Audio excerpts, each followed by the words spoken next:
बिस्मिल्लाहिर्रहमानिर्रहीम। अस्सलाम वालेकुम नाज़रीन, आप यूट्यूब चैनल देख रहे हैं। मैं इमरान ख़ान हूँ कि आज अदालती अहकामात के बावजूद मुलाकात ना करवाने का दिन है। यानी अब तो ये हम सबको पता है कि पाकिस्तान की मिलिट्री एस्टेब्लिशमेंट ख़ास तौर पे आसिम मुनीर के अहकामात की रोशनी में मुलाकात नहीं करवाई जाएगी। यानी जब आदमी मुश्किल में होता है या प्रॉब्लम में होता है तो वो कितना फ्लेक्सिबल हो जाता है, लेकिन जैसे ही उसे ताकत मिलती है और जैसे ही उसके बाद इख्तियार आता है तो एकदम वो शख्स जो है, नॉर्मली लोगों का ये रवैया होता है कि वो शख्स साथ ही फ़िरौन बन जाता है, साथ ही वो शख्स जो है वो जालिम बन जाता है। यानी मैंने ये एक दफ़ा नहीं कई दफ़ा देखा, जैसे ही कोई डिक्टेटर प्रॉब्लम में आता है ना तो उसको जमहूरियत याद आ जाती है, वो अच्छी अच्छी बातें करता है, वो मुज़ाकरात की बातें करता है, वो हुब्बुल वतनी की बातें करता है। लेकिन जैसे ही उसे ताकत मिल जाती है और उसका अच्छा वक्त शुरू होता है या उसे ऐसा लगता है कि अब उसके लिए आसानियाँ हैं तो वो फ़िरौन बन जाता है। हमेशा डिक्टेटर यही करता है। फिर ना सिर्फ वो खुद धमकियाँ लगाता है, वो अपने टाउटों से भी धमकियाँ लगवाता है। देखिए, जब लोग आपके साथ होते हैं फिर आपके पास बड़ा मार्जिन होता है, फिर आप खुल के पॉलिटिक्स करते हैं। लोग आपके साथ ना हो फिर आपने क्या पॉलिटिक्स करनी है, फिर आपने पॉलिश करनी है। पॉलिटिक्स तो बस बराए नाम ही होती है। नाज़रीन, ये एक और ख़बर है और पाकिस्तान तहरीक इंसाफ के लोग इस पर एहतजाज कर रहे हैं। लोग ये कह रहे हैं कि जो सेनेटर फौजिया अरशद साहिबा है उनका नाम पॉलिटिकल कमेटी में डाल दिया गया। वो कहते हैं ये खातून पाकिस्तान तहरीक इंसाफ को छोड़ गई थी और ये खातून जो हैं वो पीटीआई को बहुत बुरा भला भी कहा 9 मई के हवाले से इन्होंने। तो अब ये खातून का नाम क्यों डाल दिया गया पॉलिटिकल कमेटी में और ये फैसले क्यों करेंगी ये जो बल्दियाती इलेक्शन होने जा रहा है इसके हवाले से। अच्छा, अभी कंफर्मेशन तो मेरे पास नहीं है, लेकिन मैंने ये बहुत सारी जगहों पर पढ़ा, सोशल मीडिया पर लोग एहतजाज कर रहे हैं। अब देखिए ना, ये मैं ये नहीं कह रहा कि इनको लगाएं या ना लगाएं, वो पार्टी का अपना इनका फैसला, लगाना लगाएं, नहीं लगाना ना लगाएं। लेकिन मैं एक चीज़ पे गौर करता हूँ कि अगर जरदारी या नवाज शरीफ कोई फैसला करें ना किसी बंदे या बंदी के बारे में, अपनी पार्टी का ओहदा, हुकूमत का ओहदा, कुछ भी, तो कोई तनकीद नहीं होती, उन पर पूछता ही कोई नहीं है, क्योंकि उन्होंने अपनी पॉलिटिकल पार्टीज़ में ना तो शऊर दिया और ना ही आज़ादी दी। ना सियासी शऊर, ना सियासी आज़ादी, जो दिल करता है करो। पीटीआई में कम से कम ये है कि लोग सवाल पूछते हैं, इसको क्यों लगाया, उसको क्यों लगाया।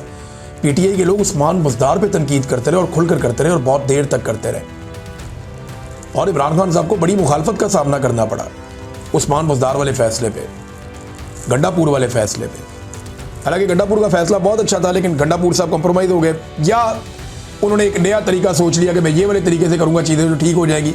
इमरान खान साहब के बजाय उन्होंने सोचा कि वो ज़्यादा बेहतर सोच सकते हैं, ज़्यादा अच्छे आइडियाज़ हैं उनके पास। वो इमरान खान को समझना शुरू हो गए थे कि शायद इमरान खान की सोच में कोई कमी है और मैं इमरान खान को खुद बाहर निकालूंगा, तो वो हो नहीं पाया, उनसे हो नहीं पाया। उसके बाद लोगों ने जो उनके साथ किया वो सब ने देखा।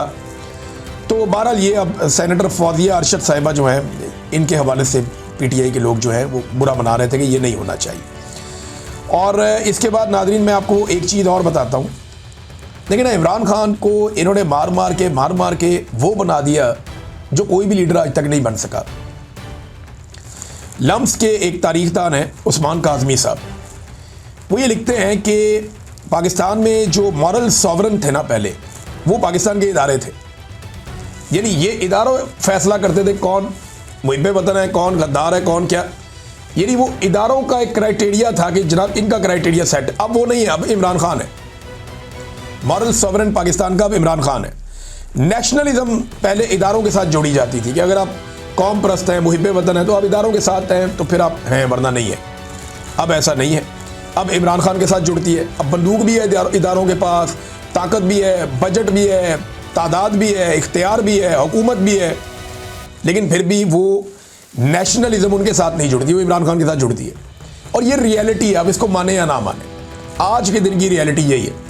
कल क्या होगा आप नहीं जानते, लेकिन आज के दिन तक यही एक रियलिटी है। इमरान खान साहब ने महमूद अचकज़ई साहब को अगस्त में नॉमिनेट किया था, नामजद किया था अपोजिशन लीडर के तौर पे, और अयाज सादिक साहब बहुत बुरी तरह फंसे हुए क्योंकि एस्टेब्लिशमेंट एनओसी नहीं दे रही। ये हुकूमत एक भी बंदे की तैनाती नहीं कर सकती जब तक कि आसिम मुनीर साहब या उनके जर्नैल या उनकी जो टीम है वो एनओसी ना दे, तब तक कोई भी अहम बंदा अपॉइंट नहीं हो सकता। ये हुकूमत इतनी मजबूर है। अब अयाज सादिक साहब लगाना भी चाहें तो वो लगा नहीं सकते। ये एक ऐसी एग्जाम्पल बन रही है कि कल को इन लोगों ने अपोजिशन में आना है और अगर इमरान खान इनका अपोजिशन लीडर ही ना लगाए तो फिर ये कहाँ जाएंगे। तो ये ऐसी मिसालें खुद कायम कर रहे हैं जो आइंदा इनके लिए मुश्किलात पैदा करेंगी और आइंदा अगर इनके साथ ऐसा कुछ होगा तो इनके पास फिर कोई जवाब या कोई सवाल नहीं होगा जो ये कर सके। जैसा कि आज सोहराब बरकत के साथ हो रहा है, पूरे मीडिया को आवाज़ उठानी चाहिए, वरना बारी बारी सबकी बारी, कल आप उठाए जाएंगे।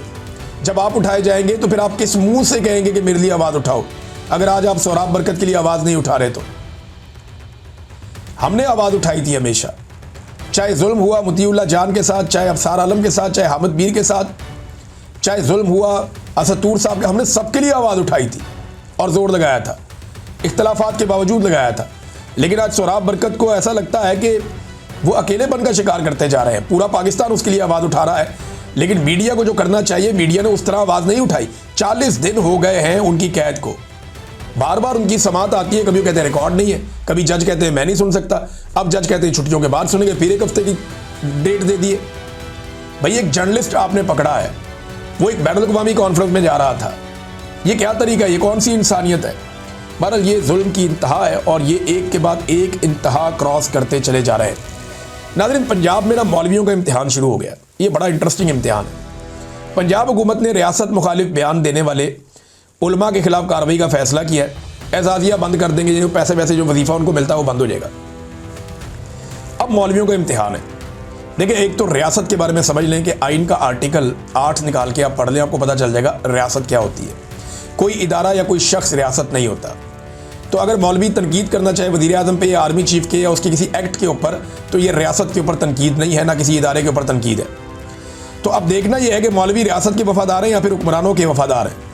वजीफ़ा खोर मौलवी ये लोग हैं, देखें ना, इनको समझना पड़ेगा कि जालिम हुक्मरान के सामने कलमा हक कहना, ये मौलवियों ने हमें ज़्यादा बताया ना, ये इस्लाम तो हमें मौलवियों ने पढ़ाया, और ये हदीस है, जालिम हुक्मरान के सामने कलमा हक कहना ये बड़ा अफजल जहाद है। तो मौलवी अब ये जहाद करते हैं या नहीं करते। देखें, ये जो वजीफ़े का पैसा है ना, ये कोई हुकूमत अपनी जेब से नहीं दे रही, ये कोई शरीफ ख़ानदान, जरदारी ख़ानदान या आसिम मुनीर साहब अपनी जेब से नहीं दे रहे। ये सरकार का पैसा है, ये आपका अपना पैसा है, और अगर ये पैसा आपको ये दे रहे हैं तो आप ही का पैसा आपको वापस कर रहे हैं। और ये पैसा कोई ये खुशी से नहीं दे रहे, मजबूरी से दे रहे हैं। मुरीदके में जब इन्होंने कत्लेआम किया तो मामला दबाने के लिए ये कड़वा घूंट इनको पीना पड़ा, और इस पैसे की आदत डालकर ये मौलवियों को कंट्रोल करना चाहते हैं। तो मुरीदके में इन्होंने कत्लेआम कर दिया ना, इनको शक था कि बड़ा रोला पड़ जाएगा, इनको मौलवी काबू करो। कभी मस्जिदें बंद, मदरसे बंद कर रहे हैं, कभी इधर भाग रहे हैं, कभी उधर भाग रहे हैं, कभी उस मौलवी के पास भाग रहे हैं, कभी गिरफ्तारियाँ कर रहे हैं। फिर उन्होंने कहा जी हम मौलवियों को पैसे देंगे ताकि मौलवी हमारे गुन गाएं। अब वो कह रहे हैं जनाब जो मौलवी हमारे गुन नहीं गाएगा हम उसका वजीफ़ा बंद कर देंगे। अब ये मौलवियों का इम्तिहान है उलमा इकराम का कि वो जालिम हुक्मरान के सामने कलमा हक बयान करते हैं या नहीं करते। नाज़रीन, इस्लामाबाद में आज तक कभी इतने दरख्त नहीं कटे जितने इस दौर में कट गए।